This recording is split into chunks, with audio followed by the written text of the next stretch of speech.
So hey guys, আসসালামু আলাইকুম। সবাই কেমন আছেন? আশা করি ভালো আছেন। তো আজকে আসছি আমি রূপনার দাগে মেনলি এখন আপনার 5টা বাজে, মাত্রই আসরে আজান দিল। আমি মনটা ফ্রেশ করার জন্য আপনার একটু ফাঁকা জায়গায় আসছি। আর এখানে এসে আমি দেখতেছি যে এমিন দেখেন কি করতেছে।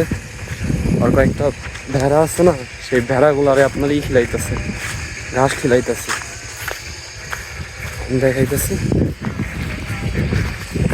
ওই যে আমার ছাগলগুলাকে আপনার আমি আনলাম নি আজকে, বাট আমি তো জানি যে আপনার এখনই নাই, ঘাস নাই, কারণ সব জমিতে দেখেন বুনছে, আপনার সর্ষে লাগাইছে, কোনো জায়গায় ঘাস নাই। আর আমার ছাগলগুলো তো কেমন জানেনি, আপনার এমনি নর্মাল ঘাসই খাইতে চায় না।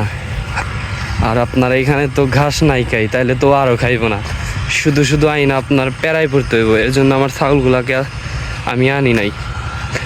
বাট আজকের ওয়েদারটা কিন্তু অনেক জোস, হালকা হালকা শীত, আর দেখেন রোদ পড়ছে, এর জন্য দুইটা মিলা পুরাই অসাম। আর দেখেন ভিউটা দেখেন চারদিকটা, আর এই ঘাস খাচ্ছে। আর এই ঘাস আমার ছাগল খায় না, কেন খায় না আমি নিজেও জানি না। বাট আমি যখনই নিয়ে আসি তখনই শুধু আমার সাথে বাড়ির যাইতে চায়। আমি যদি কোথাও বসে থাকি তাহলে ওরাও এসে আমার সাথে বসে থাকি।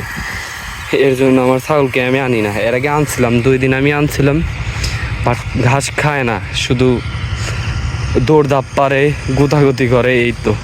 এর জন্য আমি আনি না। যদি খাইতো আমি নিয়ে আসতাম। অনেকে আমার বলেন, ভাই আপনি শুধু কেনাই খড় খিলান, ভুসি খিলান, বাট আপনি দাগে নিয়ে খিলাইতে পারেন না। মূলত আমার বাড়িও একটু দাগের এখান থেকে দূরে, তারপরেও আপনার আমার ছাগল আসার পরে আপনার খায় না, এর জন্যই আমি আমার ছাগলকে আনি না। তো আজকে এইটুকুই ভিডিও। আল্লাহ হাফেজ।